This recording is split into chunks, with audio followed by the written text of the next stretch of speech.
I'll wait for you to give me the...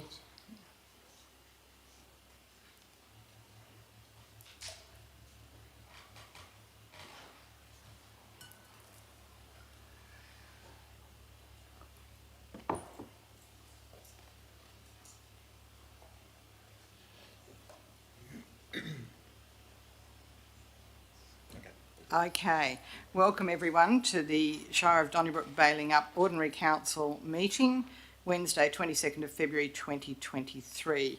We're a couple of minutes late starting, so I apologise to those people on the live stream. Could I begin by doing an acknowledgement of country and I acknowledge the traditional custodians of the land, the Wadandi people of the Noongar Nation, paying respect to elders past, present and emerging. I declare the meeting open and welcome the public gallery, and it's lovely to see you here. The Commissioner, as I need to, advise that the meeting is being live streamed and is recorded in accordance with Council Policy EM/CP2. The Commissioner has to further state the following. I'm getting good at this now. This meeting is being live streamed and digitally recorded in accordance with Council Policy. Members of the public are reminded that no other visual or audio recording of this meeting by any other means is allowed without the permission of the chairperson. And whilst every endeavour has been made to only record those who are actively participating in the meeting, loud comments or noises from the gallery may be picked up on the recording. So just a reminder of that. And again, a reminder that when I've been preferring that people come up and sit in the actual councillors' seats to ask their questions rather than address me from the pulpit. I think I've had long-standing memories of the Darken Methodist Church, so I think it's a bit more comfortable and the mics tend to pick things up a bit better. So attendance, the members present, me, Gail McGowan as the Commissioner, Ben Rose as the Chief Executive Officer, Kim Dolce-Delli, Director Corporate and Community, Archana Arun, Admin Officer, Executive Services, and then I've left Steve until last. Steve Potter, Director of Operations. Steve, I think this is your last meeting. I'm sure you regret that enormously. Steve, we will miss you and thank you. I enjoyed working with you as Acting CEO during the couple of weeks of bushfires over Christmas. I didn't enjoy the bushfires, but I enjoyed working with you. I think you've managed to be snaffled by the resource sector, as is the problem with a lot of government employees at this stage finding jobs in the resource sector, but we wish you well and all the best in the future, and if you ever decide to return to local government, I'm sure you'll be welcome, so thank you.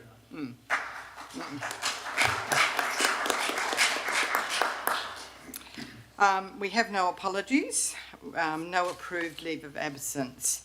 Applications for leave of absence, we don't have any, but there is an item on the agenda a little bit later around the meeting dates and an amendment to the meeting dates. I will flag at this stage that we've discussed I will be in Kathmandu on the 26th of April, and we decided we're not sure about the strength of Wi-Fi links or technology, so at this stage we don't propose to have an ordinary council meeting in April, but we will, if necessary, schedule a special council meeting. I think I'm away from the 10th to the 28th inclusive, so it just became impossible. So announcements from the presiding member. And again, as is my wont, I've included a slightly lengthy statement, so I will go through this. Firstly, can I acknowledge former Shire President Brian Peace, who passed away recently after a short battle with cancer. Brian was Shire President at Donnybrook Baling Up between 2017 to 2021 and previously served 4 years on the Council of the Shire of Capel. Among many roles, Brian served on the board of South West Development Commission, where he was the longest ever serving member, Edith Cowan University, South West Catchment Council and the Kings Park Board. Interestingly, now I chair that board, so there's a bit of a synergy there. While I didn't get the chance to meet Brian, I extend my deepest sympathy to his wife and family. As those of you, and there are many of you in the room, who have taken on public roles know only too well, it is a task made much easier when you have that family support. So thank you to Lucille and Brian's 2 daughters, Juanita and Miranda, and the extended family for enabling Brian to dedicate so much of his time to public service. And thank you to Brian. Tonight marks the first Ordinary Council meeting since I was appointed on 19th of December, so I thought it appropriate to give a brief overview of some of the things I've done since that appointment. First, though, I will reiterate the function of the Commissioner under Section 2.38 of the Local Government Act 1995, and that requires me to exercise the powers and discharge the duties of the Council of the Local Government and its Mayor or President, and to be regarded as being the Council. While I have been appointed by the Governor on the recommendation of the Minister, I do not work for the state and am not compelled to follow instruction from the Minister nor the Department. Neither am I here to do the bidding of the CEO or the staff. I'll be guided at all times as to what I determine is in the public interest, rather than pursuing the agendas of individuals or interest groups. I don't underestimate the challenge and responsibility, but I commit to you all to doing my best. I reiterate again that I've not been commissioned to conduct an inquiry into past decisions or activities, and while it's important to consider past actions to chart a way forward, this is not a formal inquiry. I've previously commented on what I consider the three big issues that have caused some division. To some degree they are interrelated. In terms of these three issues, I've indicated that I'm planning to make a more substantive statement on the VC Mitchell project and release a package of information over the next couple of weeks that deals with what I think are many of the key issues. My intention is to have this available before the annual electors meeting, and while I believe there is validity to arguments around lack of information which have fuelled the perception that the project favours the football club to the possible exclusion or detriment of others, so as I say, I believe there's some validity there, but whether the reality matches the perception is something I've not yet determined. The second issue is the museum project, and I want to publicly acknowledge the generosity of Neville and Diane Fry to the community of Donnybrook over many years. Their enduring legacy is obvious in terms of things like the Apple Fun Park, but I'm told there are also numerous less obvious contributions. One of the items on the agenda this evening is the development of a hierarchy in terms of managing assets. I'm hoping this provides a bit more of a strategic opportunity to look at how philanthropic donations or commitments might be better managed in the future. The generosity of citizens, whether it be by monetary donations or donations of time and effort, is something that is the hallmark of many of the small communities. So it's really important to develop a framework on how to marry such offers with the broader public interest. In the meantime, I accept that the initial offer has now been withdrawn. The third issue is the CEO contract, and that will be dealt with in confidential business tonight. I will then make a decision in terms of the decision I've reached. So I propose to close the meeting, deal with that, make contact with the CEO to advise of the decision, and then reopen the meeting to give a fairly detailed statement of the decision that I've reached. While those matters have occupied a lot of my time, the catastrophic bushfires during January brought into sharp focus the worst and best of living in the regions. I remain in awe of the way the community came together, and today I managed to catch up with some of the fabulous Blaze Aid volunteers, and quite remarkable, but also quite remarkable the extent to which the local community has backed in and volunteered and supported as well. I've previously mentioned the amazing sense of community and camaraderie that was on display both during the fires and the aftermath, and it's been really uplifting to witness. Another issue that has been front of mind for many in the community is the issue of bullying, particularly for young people who are out just having fun. And the effectiveness of the cameras at the Apple Fun Park, along with the lack of cameras at the pump track, have been raised. And thanks to the community members that raised it with me, and thanks also to the council staff and the Donnybrook Police. We met with a couple of those community members yesterday and the police, and quotes for cameras and better surveillance are being progressed as a priority. And I particularly thank Kim Dolcedelli and Susie Delaporte for their proactive work, because they were well on to that before, in fact, we had the meeting yesterday. Bullying and intimidation in any form cannot be tolerated, and I'm grateful to those who have talked about practical solutions. We need to be mindful of the examples we set in terms of behaviours. I also had the pleasure of officiating at the citizenship ceremony on 26th of January and announcing our Citizen of the Year awards. I admit from a personal level to having mixed views about Australia Day, and I probably err on the side of change the date, but that doesn't diminish the incredible efforts of those who put their hand up to serve their communities. I've visited the Donnybrook Men's Shed. I've had a few days in Bailing Up, spent time with representatives of the Arts and Craft and Artisans group, and that's been really useful in understanding some of the critical issues. I've been in contact with senior staff at the Department of Planning, Lands and Heritage to begin some discussions on some of the management orders and lease arrangements that might be making us or might be stopping making the best use of buildings and accessing funds to make improvement. That work's at an early stage, but ties in very much with the asset framework work that Mr Dolcedelli is doing. I've also been progressing discussions about the use of the trust fund monies for Tuia Lodge, and yesterday I had the chance to visit the Donnybrook Museum and meet with the Historical Society members, and today I got a chance to see the Golden Valley Tree Park. I also met with staff of the Shire today. I think one memorable quote was from someone that's been here 15 years and said that he doesn't believe the culture has ever been better than it is at the Shire at the moment in terms of the staff working together. Last week, in my role as a Director of Foundation Housing, I attended a lunch organised by the Urban Development Institute of WA, and there was actually a really interesting discussion on federal funding opportunities for development of social and affordable housing, including in the region. So I think the extent to which such funds might be accessed to improve the stock of housing for both vulnerable people and essential workers is something that is worth exploring further, and I think that's something that is a strategic issue that faces this community, particularly with the issue with essential workers. I'm back down on the weekend for the Donnybrook Dunny Do-Over event, and I think I'm judging, so heaven knows what I'm in for.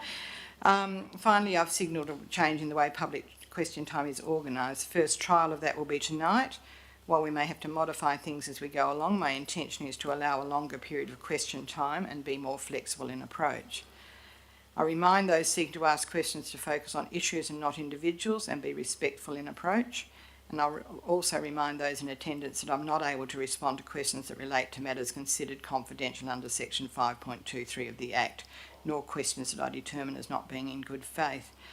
I'm sorry that I have to make this point, and I might be a bit old-fashioned, but I lament the loss of civility and respect in our general society. My impression of Donnybrook Bailing Up over the past couple of months has been incredibly positive. People have been welcoming and overwhelmingly focused on what is in the interests of the broader community. That said, there are elements or pockets where acceptable standards are found wanting, and discussion and debate should be robust and passionate, and diversity of views tolerated. But I really don't believe people will come together while they feel as though they are disrespected, not listened to, or have their motives questioned. And similarly, when information is taken out of context or used to foster division and dissent, it does little to progress rational debate, and I'm not prepared to dignify it with a response. In listening to recordings and live streamings of past meetings and being provided with information including email exchanges between elected members or elected members and community members, it is clear that the art of respect or civility has been sacrificed in favour of overt or covert criticism and abuse and general undermining. In my meetings with people in groups, email exchanges or perusal of social media, some of the commentary has included accusations, threats, impugning of reputations and other behaviours that don't present people in the best light and would arguably be in breach of codes of conduct and acceptable behaviours. I've yet to see evidence to back up any of the more serious claims of misconduct or fraud, but that said, there are a number of examples where provision of better or clearer information could have addressed some of the main concerns and possibly saved some angst. I believe that civility, reason, fairness and justice go hand in hand. Almost without exception, all those I have met with or spoken to are passionate advocates who are focused on getting the best outcomes for the residents and ratepayers of Donnybrook Bailing Up, even if they differ on their views on what that looks like. Whatever might have happened in the past, which has led to the current tensions, cannot and won't be remedied without a more respectful approach from all parties and a willingness to move forward. I hope council meetings can embrace that spirit, and my willingness to be flexible in approach will diminish if I determine that's not the case. So sorry about the school marm lecture, but that's it for you, so thank you. Okay, item 4, declarations of interest. Division 6, subdivision 1 of the Local Government Act. I am not aware of any financial or impartiality interests that I have, and that would preclude me from voting on any matter which is considered to come within the ambit of the Act. And as I'm the only one voting, that's one that applies to me. But I remind you that I have lodged my, whatever the return is called, primary return. So thank you, that's available. Public question time. Responses to previous public questions taken on notice. They're printed in the agenda and have been available. And now we move on to public question time, and this is my bit of organising. Maybe if I ask Simon McInnes to come and deal with the Bridge Street first, Simon, because that's not an item on the agenda, then we might move to Sian at 2.4 and 9.2.1, because they precede Lisa Glover at 9.3.1. Is that okay? Okay, Simon, please come forward.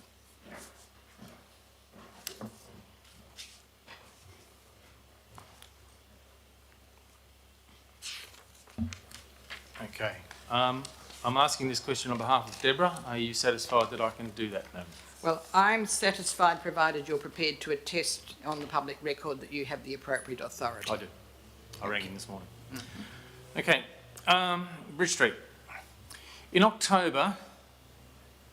October meeting, Simon McInnes asked the CEO, Mr. Rose, to give an update on the Bridge Street project, as it is nearing completion and is the largest and most expensive project being built in the Shire at the moment. He referred me to the Preston Press, and in that paper it states that the Shire will provide $250,000 for site works and lease the land to Alliance Housing. In the following issue, this was amended to the leasing of the land to Alliance Housing, removing the $250,000. I have repeatedly asked administration about tenancy and have been told that the project is for Donnybrook people over 65 to stay within the Shire, and I believe that most people within the Shire believe this. He has also asked, it's written by someone else. It also asked questions concerning the leasing and the rents. The rents will go to Alliance and the land will be leased by the Shire. The entire process was questioned by ex-President Dilley at the electors' meeting. Steve Dilley said, regarding the Bridge Street project, I was on council when it was first mooted when the previous state government committed to the project. Part of the deal was that the council was going to always own the land and rehabilitate and contribute it. The Shire would also have to input and be on the board as to who went into this affordable housing project. I understand there are confidential matters, however I believe the structure has changed significantly and I believe the land is now going to be gifted to Alliance Housing along with control as to who goes into the units. Given that this ratepayer land is being gifted, will that be advertised in accordance with the Local Government Act like any other land sells, the Shire sells? The CEO said, Section 3.59 of the Local Government Act deals with the disposal... I'm losing the scent to what the question is, Simon. Well, Are you getting me? Good, okay. With the disposal of property. There is a variety of exclusions in that provision. For example, a land transaction with a general practitioner. If there is to be a transaction done with the non-for-profit organisation with a charitable status, it does not require advertising under the Act and it does not require advertising under the Act. I have not made the decision regarding the advertising of the disposal of the land. However, my position will be likely to seek community input regardless of any exemptions. This has not been advertised, so the CEO has decided to withhold the information from the public. We came across the document in May 21, which states, May 2021. The site ownership will be transferred to Alliance Housing once practical completion of the project is achieved, with the Shire retaining the right to repurchase the site in the future. A restrictive covenant will be registered over which restricts the use of the lot for housing for over 65 and 55 for Aboriginal and Torres Strait Islanders. The implication of this will be for the residents of the Shire. In the next few months, the ratepayers of this Shire will hand over $300,000 worth of land to Alliance Housing, a non-for-profit organisation in Bunbury. This has not been advertised. In February 2018, there was a Memorandum of Understanding published stating on page 384 of the attachments for the general meeting, and it states that the Shire will be one voice on a committee of 10 to decide who goes into the development.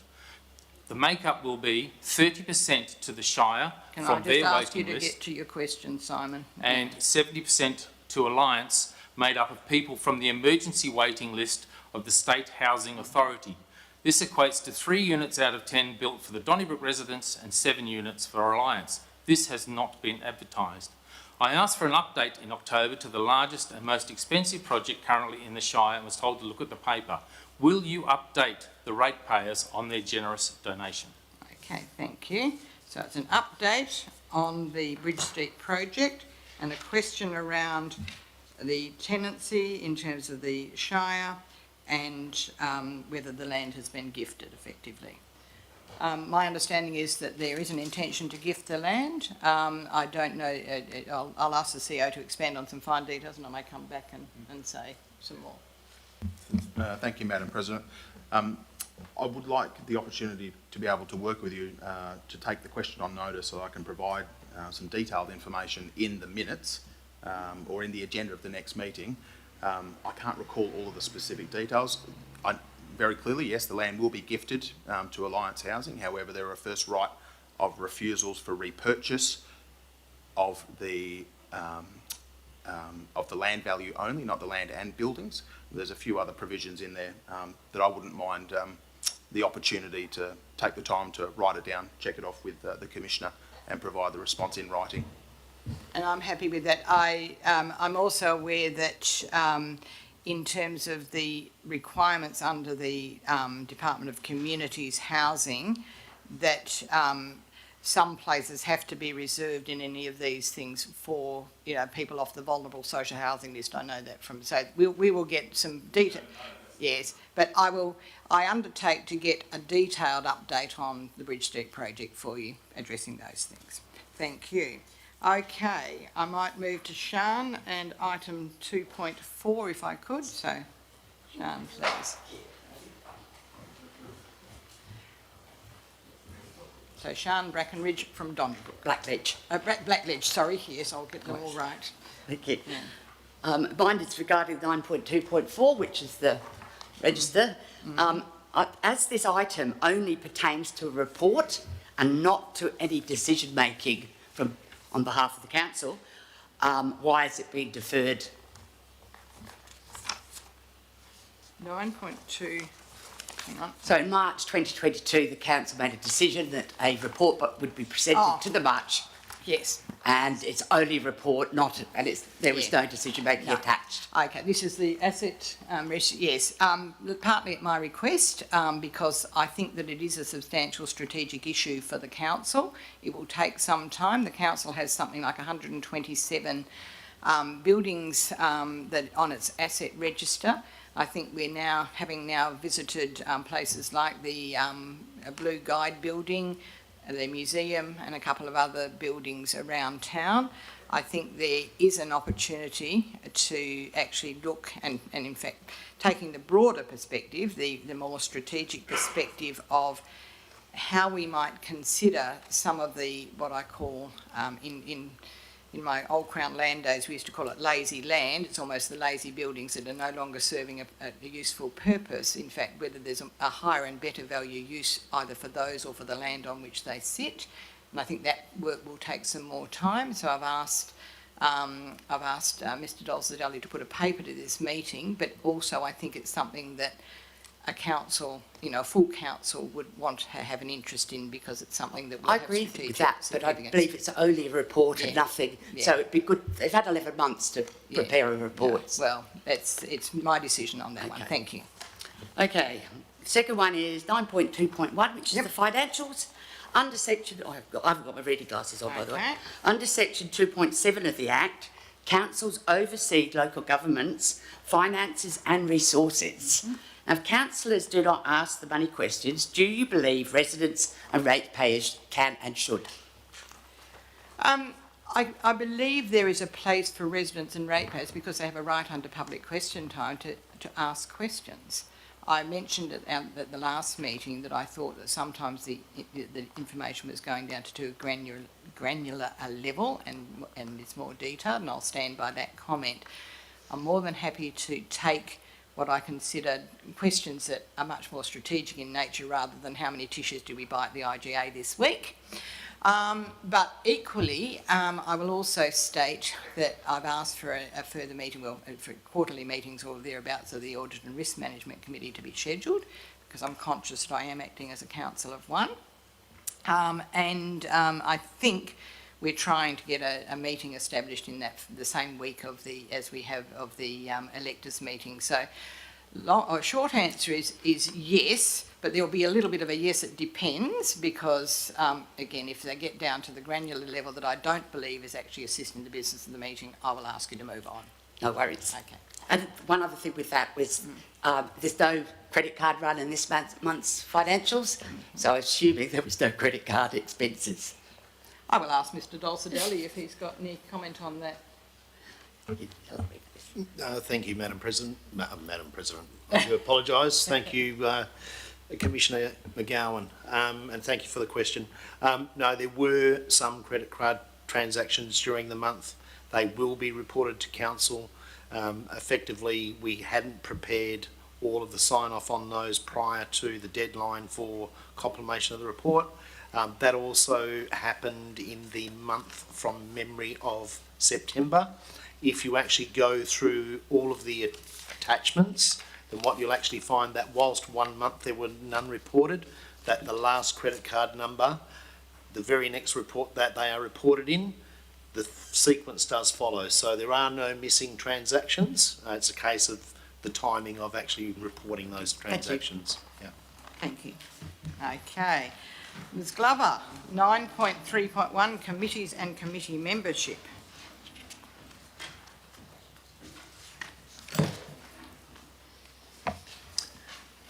Thank you for allowing me to ask a couple of questions on some of the agenda items on today's meeting.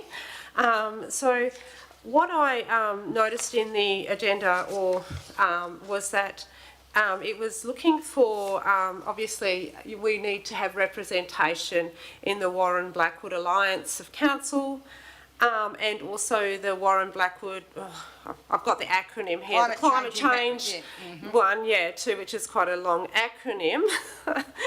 But what my question is in regard to that is, having been to meetings in that regard, there has never been in those meetings any employees, any Shire representatives who have permission to vote in those meetings. And so I was curious about the terms of reference and whether permission has been sought by those committees to allow a Shire employee or, executive to vote or take part in that meeting in the absence of yourself, Madam Commissioner. It's a good point, and thank you for raising it. I haven't actually addressed it, and I'll just ask the CEO if he's given any thought to it. Certainly, this item, the item 9.3.1, is for the purpose of, firstly, appointing me, and then it's, I'll be quite clear that there's not a lot of them that I will be in a position to be able to go to, and it doesn't make sense for me to go to a lot of them in that sense. They're a better placed people. So I then have the ability to delegate, as my proxy. I would assume that comes also with a voting entitlement for that person that works. But I will extend that, because while we don't address it in this paper, it is something that I will explore further over the next couple of months, because I know, for instance, with something like not that we have had any joint development assessment panel meetings, but whilst we would normally have two council representatives on there, obviously there's only one.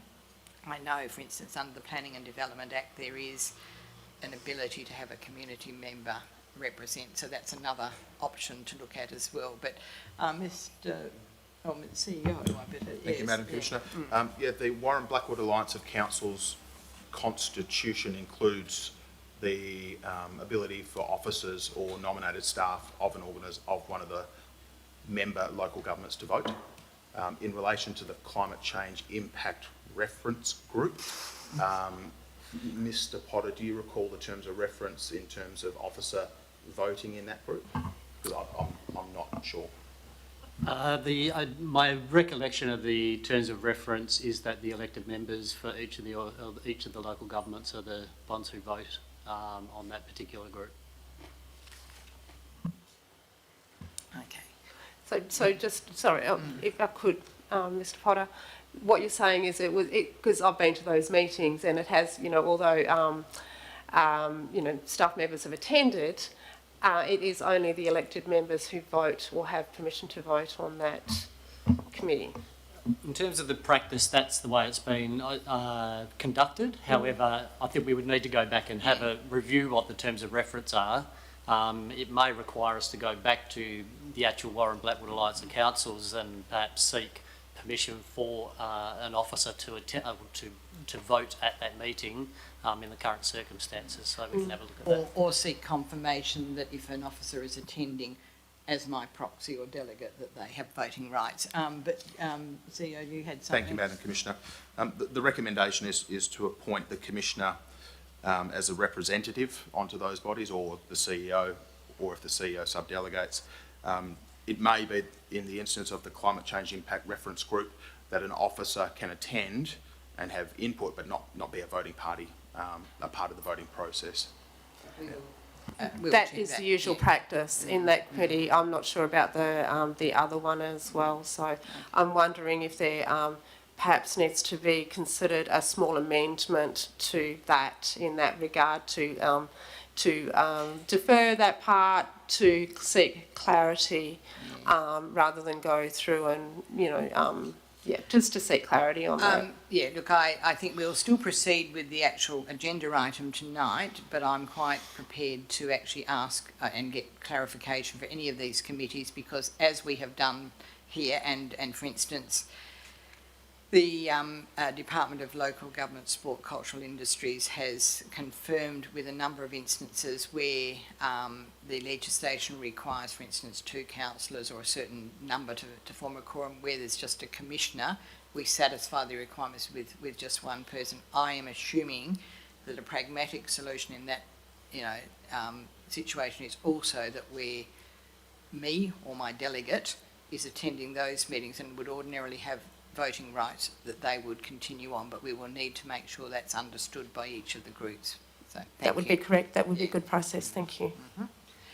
you had a further question No one else wants to on ask a question 9.3.2, did you? On the agenda briefing? I was just wondering if anyone else had a question about that. That's all before I move on. Yes, 9.3.2 was about the agenda briefings and the fact that that's going to be changed from now. So it's not the agenda, as you know, agenda briefing meetings allow for members of the public to actually witness questions being asked to executive staff members or people who are putting forward a report. Without having agenda briefing meetings, these questions are not being asked in the public forum. We don't have the opportunity to see the depth of the questions or the information that's being provided. The agenda briefings are also live streamed, so people around the Shire can also watch that. I feel that this item is somewhat taking away some of our understanding of how decisions are being made and the questions being asked behind those decisions as well. And I'm also, so that's more of a statement than a question, thank you. So my question is about how is objective 11.1 being achieved? Objective is in the strategic alignment in the council plan, and it is provide strategically focused, open and accountable governance. Okay, I'm quite happy to answer that. So there is no legal requirement under the legislation to have agenda briefings. It's a practice.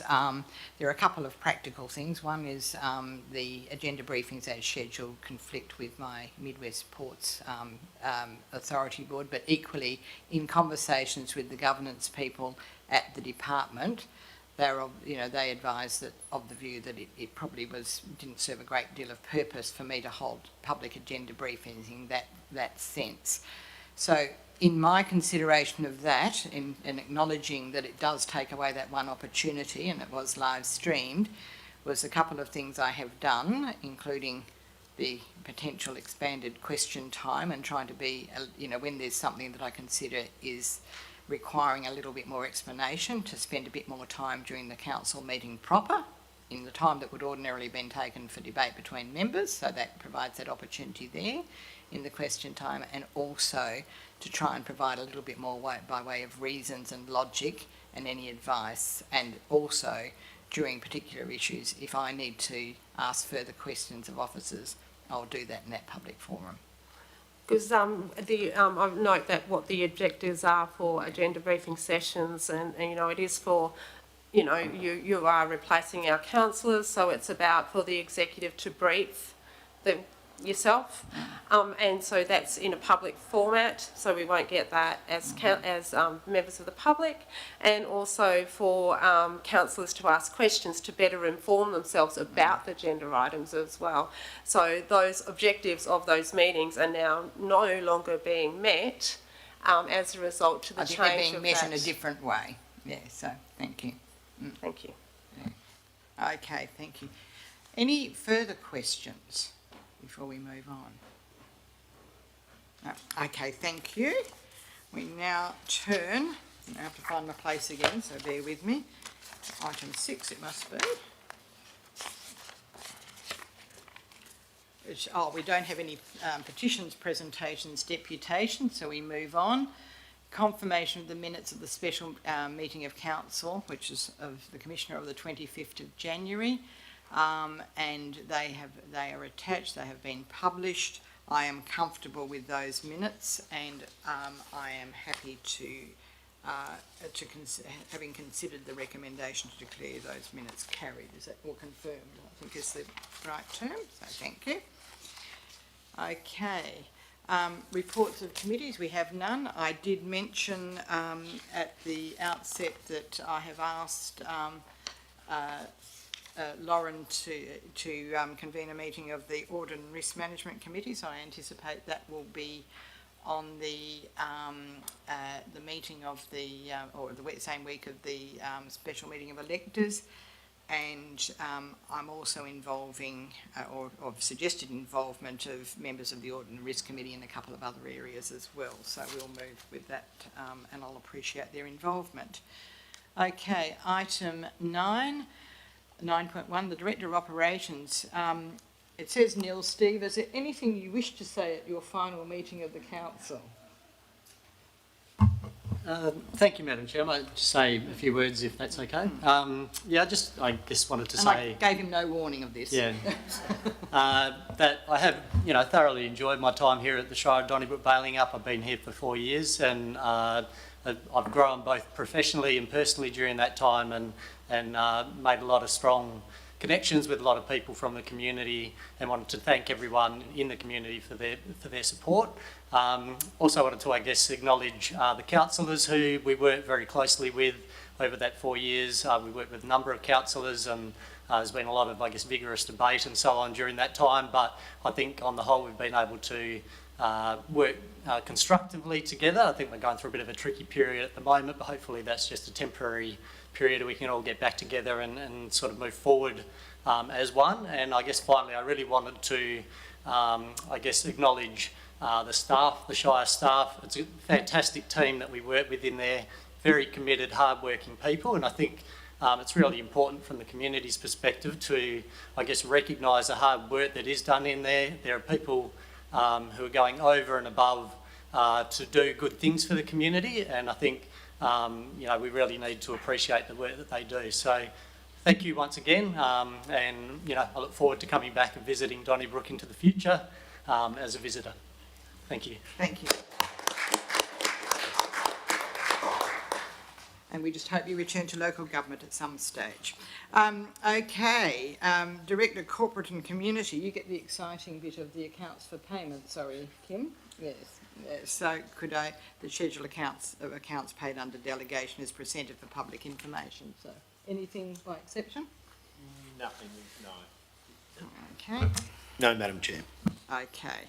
And the monthly financial report of January 2023 at item 9.2.2, it's attached at 9.2.2 bracket 1. And the recommendation is that the monthly financial report for the period January 2023 be received. I am going to ask you if there's any highlights, but I'm also, prior to you doing that, I am going to ask, and I'm assuming you can't do this off the top of your head, CEO, so I will ask if for the next meeting you can, for me and for the public record, include a list of current consultancies that extend beyond a month, what they are, and the costs incurred to date, and an estimate of the total cost or the reason. So if that can be done for the next meeting, you'll probably get to do it, but yeah, thank you. If I can ask you to just give an overview, please. Thank you, Madam Chair. Yeah, look, we still have not run depreciation on our assets, which is having an impact on the bottom line that's shown on the rate setting statement. So at the moment, what we're showing is in our rate setting statement, we're seeing a surplus position of $4 million. When we take out $3.38 million of depreciation estimated year to date, that's not being calculated. That number drastically drops. Now, the reason that we haven't calculated that depreciation at this point in time is because there is last year we had a revaluation of building assets, and this year we have a revaluation of infrastructure assets, a much smaller category, but that actually will have an impact from 1 July 2022. So once that information's entered into the database and balanced off, then we will run depreciation. But I think that's important to point out. Anybody looking at our estimated surplus position on page 1 of the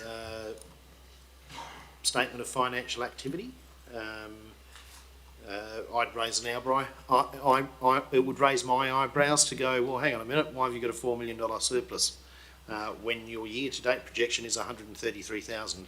So I think it's important that I point that out.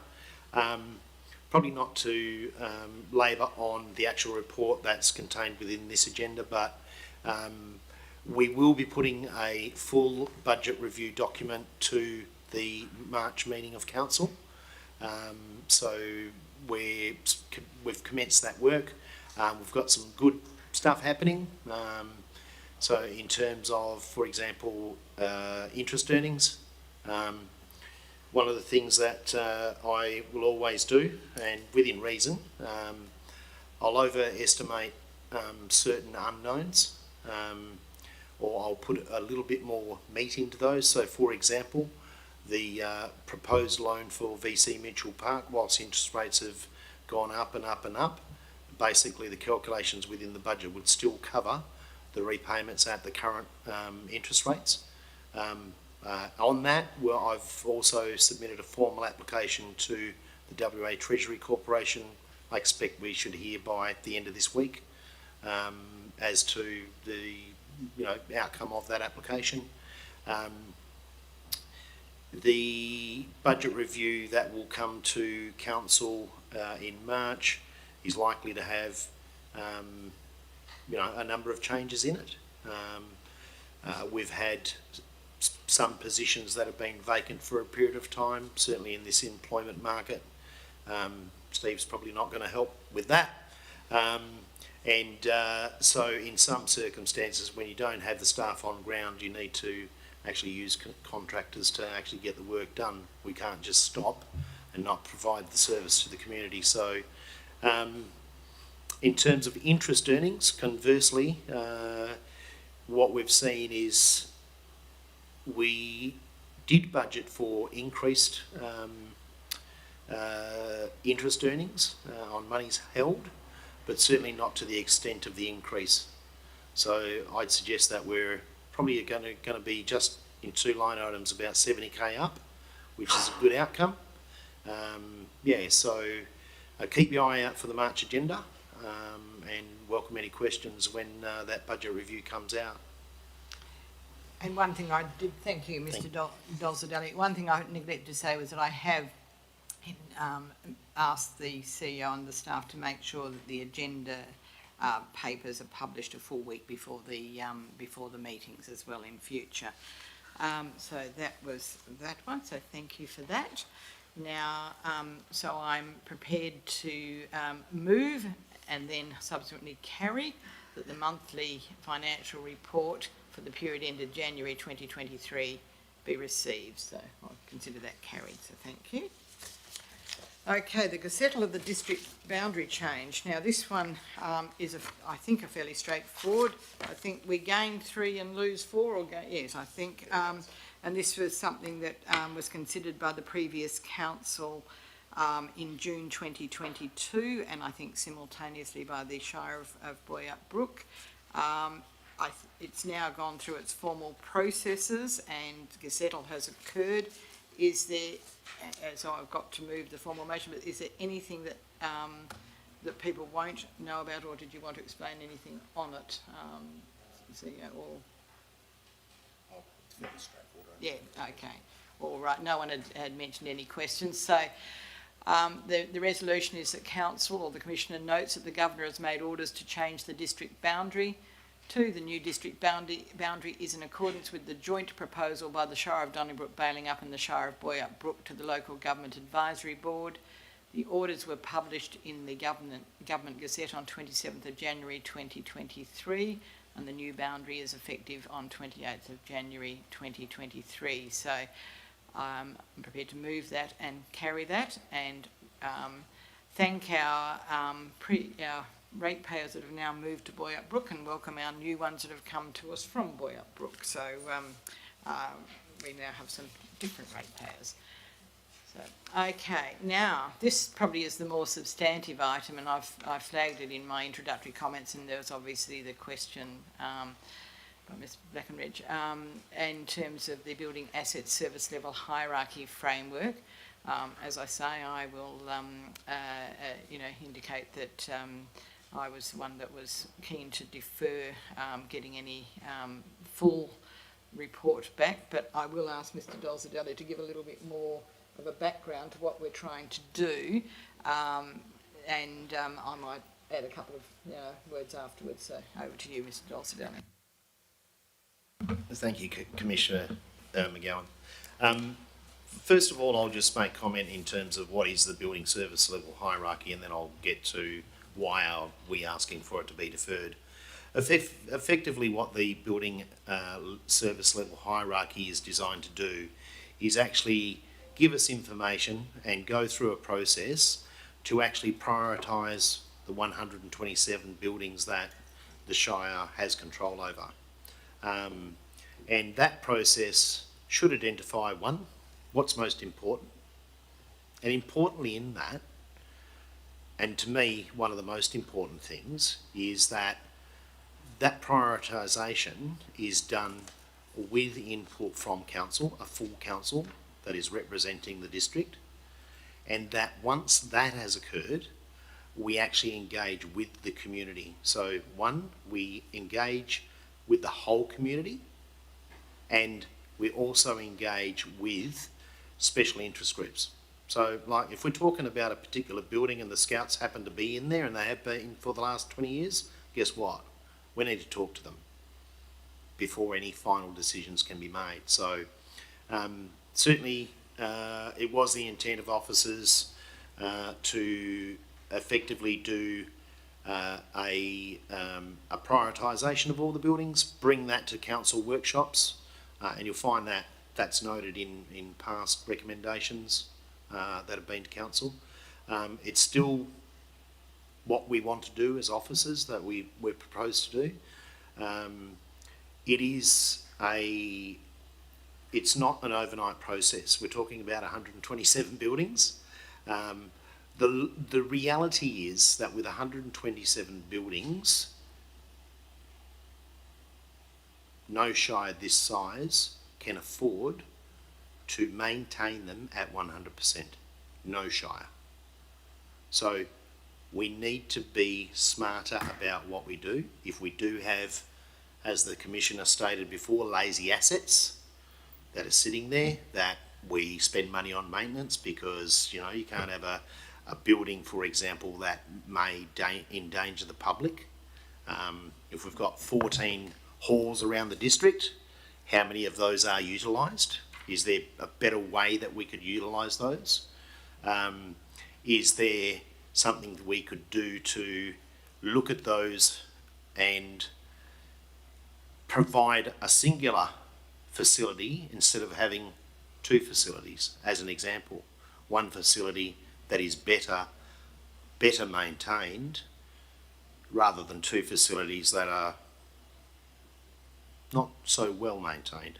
So the building service level hierarchy is designed to bring us to that point where we have an awareness, where people have been engaged, and it's, you know, quite pertinent that that will need to interact, and it will inform also the asset management plan for buildings, whereby, and it has been noted publicly before, that when we come to adoption of a budget, often there is a renewal work that is in the asset management plan that isn't contained within the budget because we can't afford to.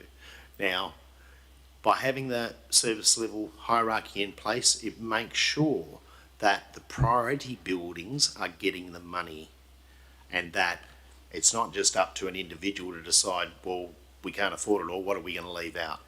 Okay? And remembering that that hierarchy has had public consultation. So it is a really, really important matter. Any council that's not moving into this space and looking at things in this manner are going to get caught at some stage with a whole pile of assets and no money to actually rightfully take care of them.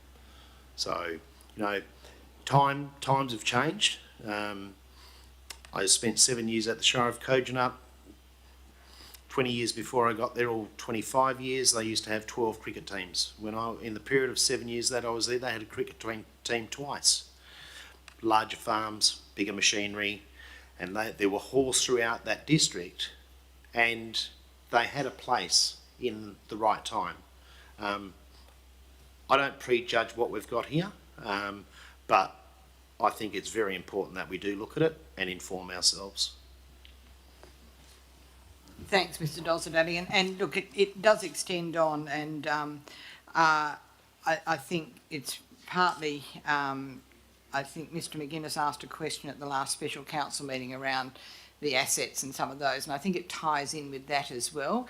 It also is important in some of the conversations I've been having, and I do have a question here that was submitted to me that I haven't responded to, and I'll weave that in here. My sense is that there is a real opportunity across the district, but it's not something that I should be making the decision on. But that, having come from running an agency responsible for Crown land and leases and management orders, I look around and I hear the conversations and concerns about how can we afford a loan, where the, what happens when we need more aged care, the Alliance housing issue, the question of the museum project, the question of where the arts and crafts and artisans go, the question of where we, how we locate the museum, etc. And that's what I meant when we talk about marrying some of those decisions and acknowledging. So Sandra Hoff asked also if I would consider a question in her absence because there were reasons that she couldn't attend, and the question was around how do we how might we, how have I engaged with the Fry family, and is there a way forward for a cultural centre, etc., or a museum project? In answer to the first question, I haven't engaged. Well, I've had several email exchanges with Mr. Fry, and I appreciate those. But equally, I've been asked or been told that there is a formal spokesperson for that project in Angelo Legiudici. Yes, Legiudici. I can never quite pronounce. So sorry, Angelo.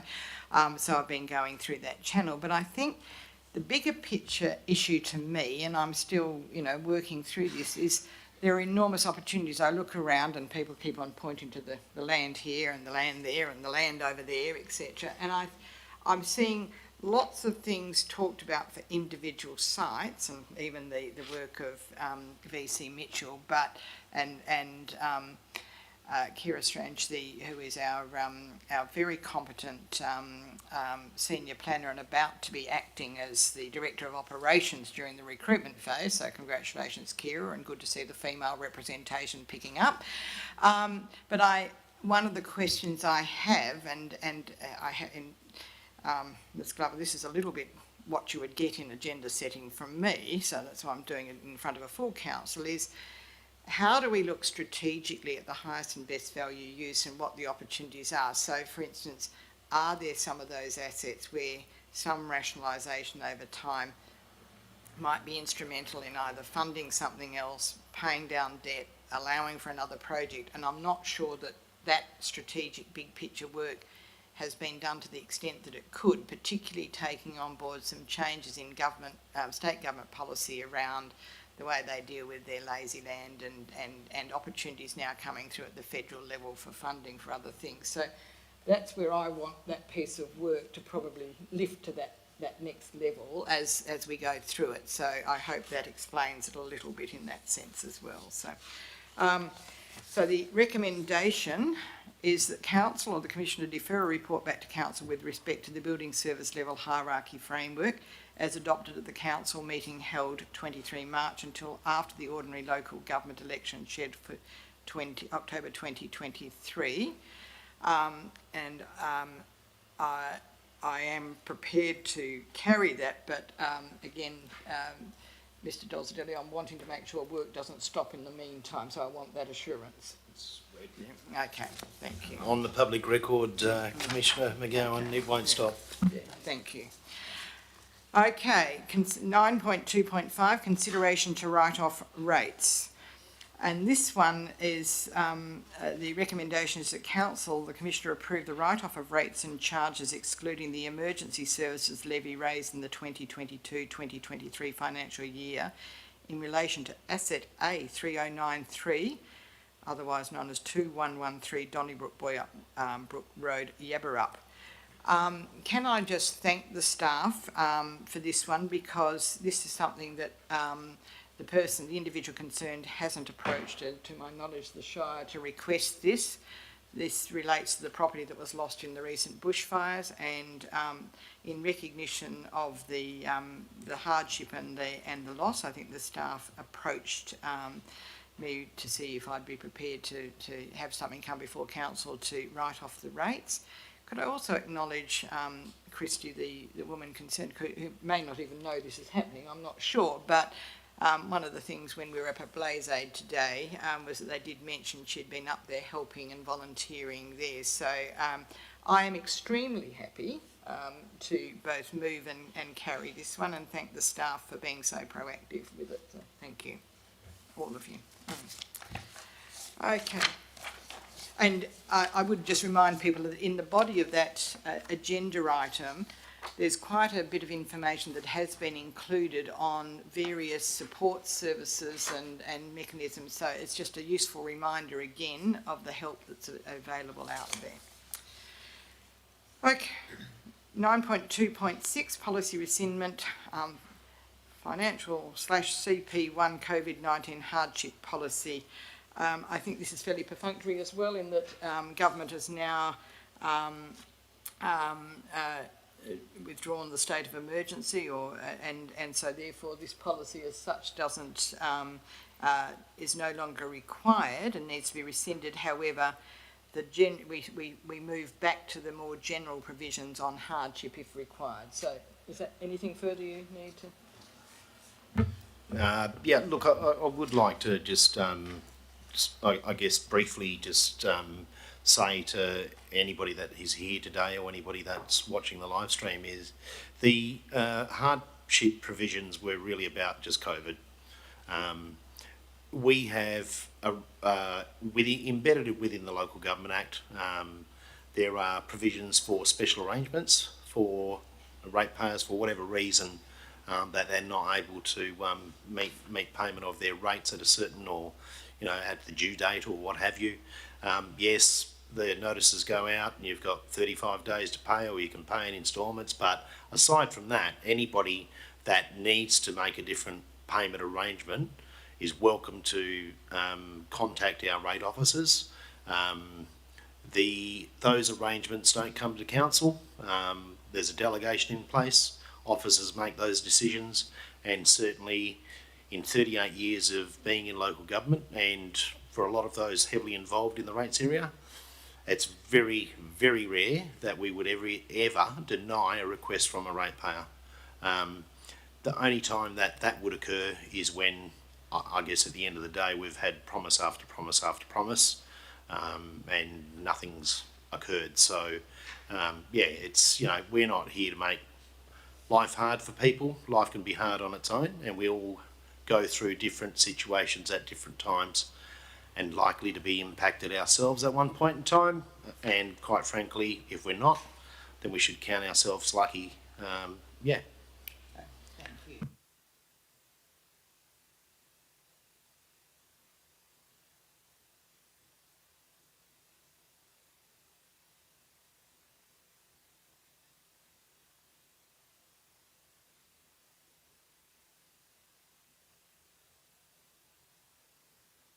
Beg your pardon.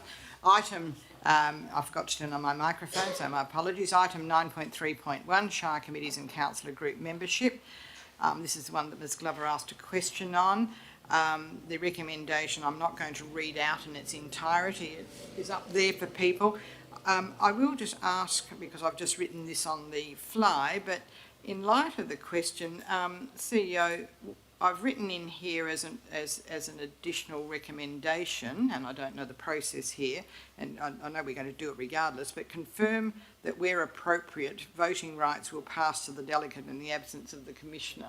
Is that something that we can include in there without? So if I read that again, as yes, in a new point 3, confirm that where appropriate,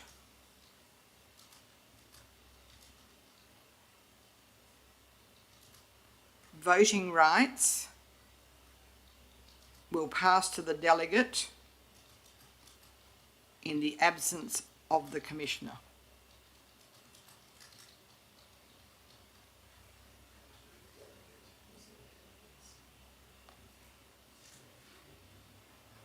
Is that? Okay. That addresses that concern to a degree? Yes, thank you. Okay, all right, well, I shall, with that, oh, yes, what do I have to do? In terms of the process, Yes, it is a little odd. You'll need to move that as an amendment and then carry that as an amendment. Then we'll come back to the substantive. All right, as I foreshadow, do I, an amendment? No, I just amendment? Okay, I move an amendment.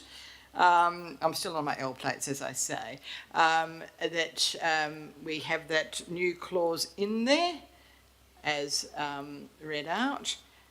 I carry that. Then we return to the substantive motion. And I move that and carry that. I just think it just deals with it rather than messing around afterwards. So thank you. And thank you, Archie, for your forbearance. Okay, agenda briefing and council meeting date changes 2023. I have explained that in the during public question time. The other change here, and I am quite happy to take comment, and if we do need to do a further change at some stage, I do note that we have reverted all of the meetings back to the council chamber here. The reason we've done that is because it's the only one with the full live streaming facilities and the audio recording. But if, I'm quite happy to consider that at any point in time as we move forward, because I actually quite like the idea of having the council meetings move around. But this seems to be a practical approach. again, so we are, we've got that recommendation there. I'm not going to read it all out, but the lead is adopt the amended 2023 agenda briefing and ordinary council meeting schedule as presented as follows. So, and then instructs the Chief Executive Officer to undertake all statutory advertising in this regard. So, Madam yes? President, would you like to talk about the October meeting being a week earlier? Oh, yes, yes.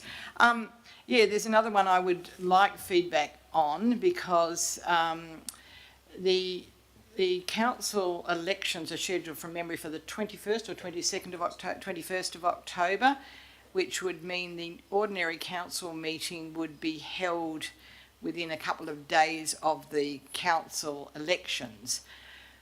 What we've done, or what we're suggesting, and being very conscious that the council, regardless of me being the commissioner, will be operating in caretaker mode for that October 18 meeting, so therefore will not be in a position to make any controversial or contentious decisions in respecting that caretaker convention, is to suggest that the October meeting is held on the 18th, which gives then that extra period of almost a month for new councillors to come in and be inducted and etc. Again, that is something I'm quite open to feedback on. It just seems a practical thing, but I'd appreciate any views because it's something I'm very happy to revisit if there's an appetite to revisit it. But is there anything else you need to add, Singer? Thank you, Madam President. The only additional point there is, I think that there is the theoretical opportunity or theoretical eventuality that there are 9 brand new elected members in October, and for them to have the vote on the 21st of Saturday, the 21st of October, be sworn in 1 or 2 nights later, and then have their very first council meeting, potentially with a presiding member who's never chaired a meeting before, doesn't know the meeting procedures, might not be particularly fair or a good outcome. And the other part, of course, is the agenda will have been settled probably by me without them. So it's what we're looking at as being a practical approach. But again, happy to have comments at any, not immediately, but please feel free to contact me. But apart from that, as I say, moved and carried.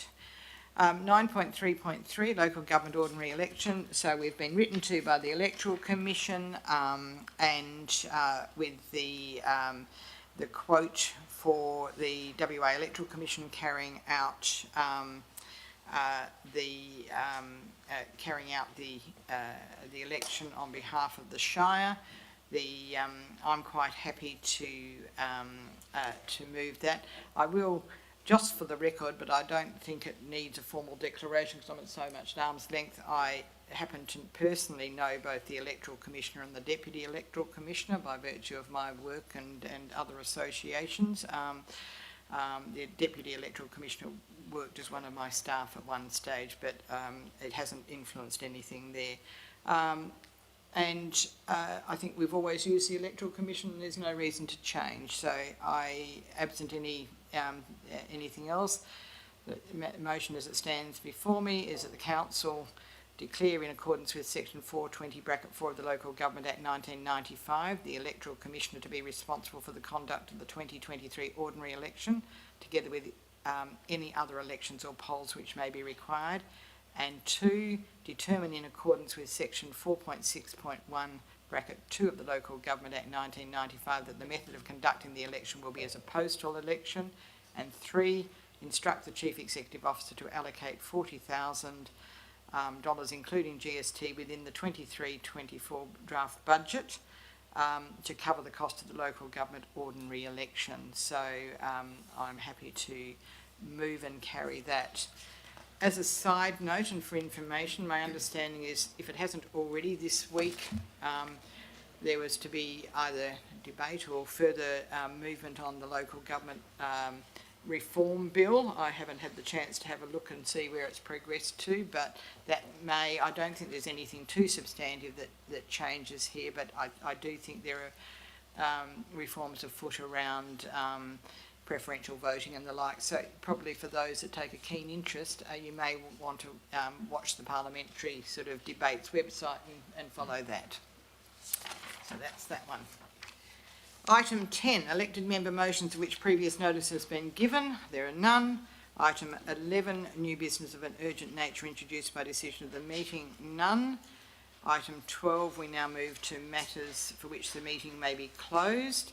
And because it deals with, it's a confidential report in accordance with section 5.23 2A, B, bracket little b and c, I will ask people to leave. I'll also ask the CEO to leave the meeting. I will confirm that once I've dealt with this matter, I will invite you to reopen the meeting for the purpose of,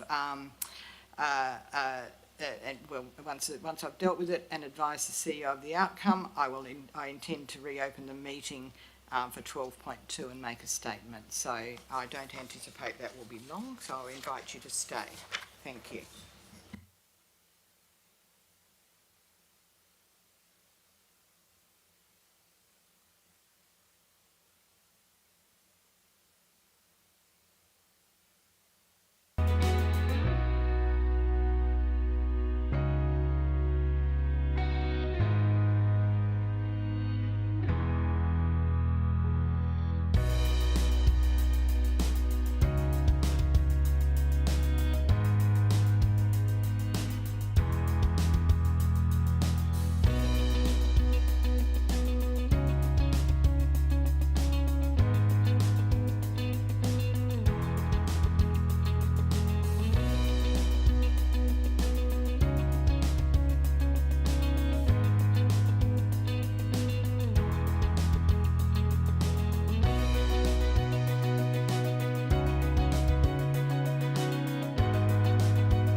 We'll just wait for the live streaming to come. It's on back online now? Okay, I'll just wait for everyone to come back inside.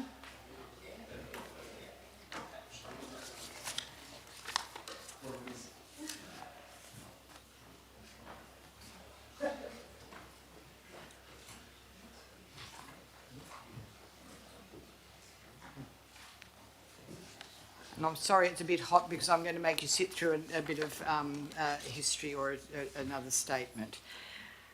Okay, having declared the meeting reopened and invited the CEO back into the room and informed the CEO, I now have this evening determined the following. 1, that the Council, Commissioner, 1, rescind Council Decision 160/22 from the 23rd of November ordinary meeting in accordance with the Local Government Administration Regulation 10. That decision read that Council, 1, resolves not to renew the employment contract for Mr Benjamin Rose as the Chief Executive Officer of the Shire of Donnybrook Balingup. 2, advertises the position for the Chief Executive Officer for the Shire of Donnybrook Balingup. 3, encourages Mr Rose to apply for the position. 2, acknowledge the satisfactory performance of Mr Benjamin Rose, CEO, as identified in the CEO performance appraisal process concluded on 24 August 2022. 3, offer a renewal of contract to Mr Benjamin Rose for a period of 15 months, 15 months, commencing from 4 July 23 and concluding on 3 October 2024. 4, inform the CEO in writing of the Council/Commissioner decision and issue a new contract. 5, authorise and instruct the Council Commissioner to execute the attached employment contract, which is the same as the previous contract considered by Council with the exception of the dates. The following statement provides an overview of the process and the rationale for my decision, as I believe it's very important that the factual information is in the public arena, and this will be in a couple of parts. So A, the Council meeting of November 2022. The November 2022 meeting of Council considered the CEO contract. The paper presented to Council recommended 1, that Council 1 approve the renewal of the employment contract for Mr Benjamin Rose as the Shire of Donnybrook Balingup Chief Executive Officer from 4 July 2023 to 3 July 2028 as per the attached employment contract.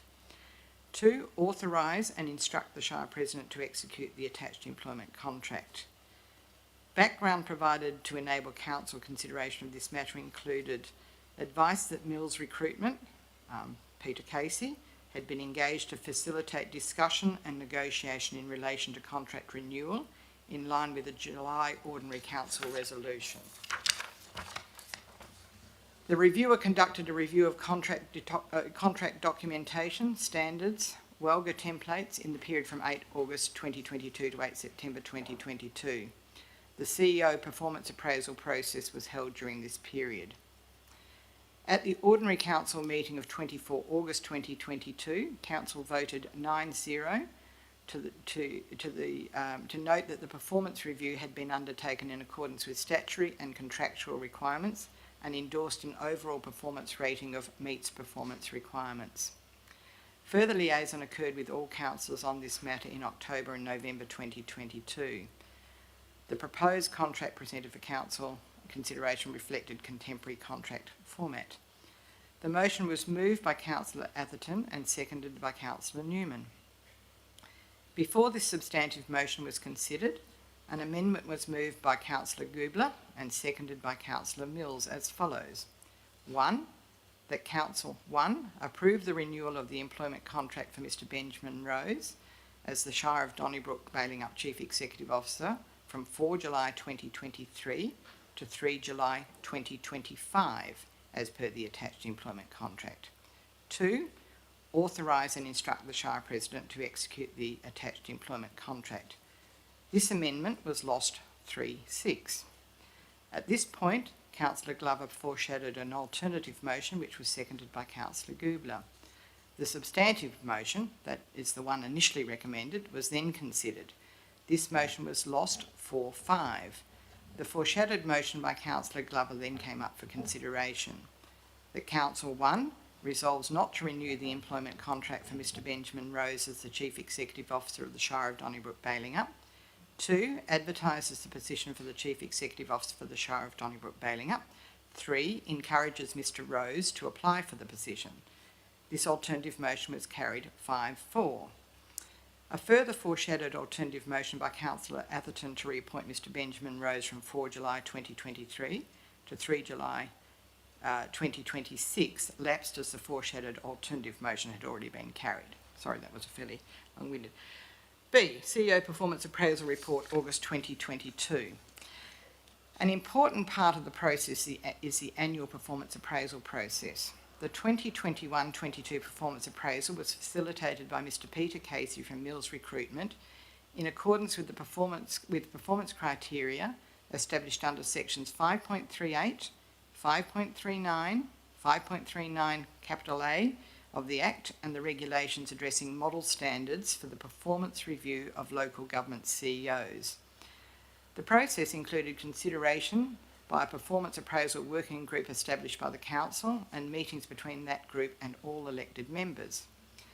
One important part of this process, and an aspect I've had particular regard for in my consideration, are the principles of procedural fairness and natural justice, and having performance measurement expectations that are clearly articulated and based on documented and negotiated performance indicators or outcome measures. This process concluded that the CEO had met expectations in the 6 major key result areas. At the Ordinary Council meeting of 24 August 2022, Council voted 9-0 to the effect to note the performance review had been undertaken in accordance with statutory and contractual requirements and endorsed an overall performance rating of meets performance requirements. This culminated in the report to Council recommending renewal of the CEO contract for a period of 5 years. C. Stakeholder consultation. Since being appointed in December 2022, I have met individually with all previous councillors and attempted to ascertain their views. All have been generous with their time and open with their responses, and I thank them for that. I've also met with a large number of individuals and groups to gain a better sense of the range of community views and thoughts on the operation of the Council. One area of concern has been a number of allegations and suggestions of dishonest behaviour, fraud and corruption, mostly levelled at the current CEO, but also more broadly. While I've been given examples of where I or others might have approached the situation differently, I've not been provided evidence that I believe would meet the threshold of misconduct, fraud or corruption. That said, I have encouraged anyone with evidence of same to raise their concerns with the integrity bodies who are the experts in this area, and I'd continue to encourage that. To my knowledge, nothing has been presented. I've also taken the opportunity to discuss contemporary practice and the expectations of the role of a CEO with Mr. Casey from Mills Recruitment and other persons who have previously carried out reviews in the Shire or have some background knowledge. D. Good governance and continuity. In forming a view, I'm conscious of the role I have in acting in the shoes of the Shire President and all 8 councillors until October 2023. I've taken particular note of the previous deliberations of Council. Particular regard has been had for the initial amended motion put to the November 2022 meeting of Council to reappoint the current CEO for a 2 rather than a 5-year term. It was put to me by a former councillor that had that amendment been carried, we may not be in the position we are in now. I'm inclined to agree with that view. I've also considered that the vote to advertise the CEO position was carried at a legally constituted meeting of Council and should be honoured. That is also a persuasive argument. However, I also note that part of that amendment included a recommendation that the current CEO be encouraged to reapply. On balance, I've considered the options available and concluded there is merit in offering the CEO a contract renewal of 15 months. This will take the contract to the beginning of October 2024. This affords the incumbent the right to natural justice, given the independently facilitated performance process found he had met performance requirements. It will also minimise cost and disruption caused by starting an advertising process that is unlikely to result in an appointment, assuming someone other than the incumbent is successful, until later in 2023. In my view, this would be unsatisfactory in that an incoming council would play no part in choosing the CEO with whom they will be required to work for a period of up to 5 years. The proposed extension offers a newly elected council the opportunity to consider the performance of the incumbent CEO for a period of some 6 to 8 months before having to determine, in line with legislative requirements, whether they intend to move to contract renewal beyond October 2024. So thank you. It's all right, quiet. Now, that brings us to the last item on the agenda, which is the closure of the meeting. I advise that the next ordinary council meeting will be held on 22 March 2023, commencing at 5 p.m. in the Shire of Donnybrook, Baileyup Council Chamber. So thank you.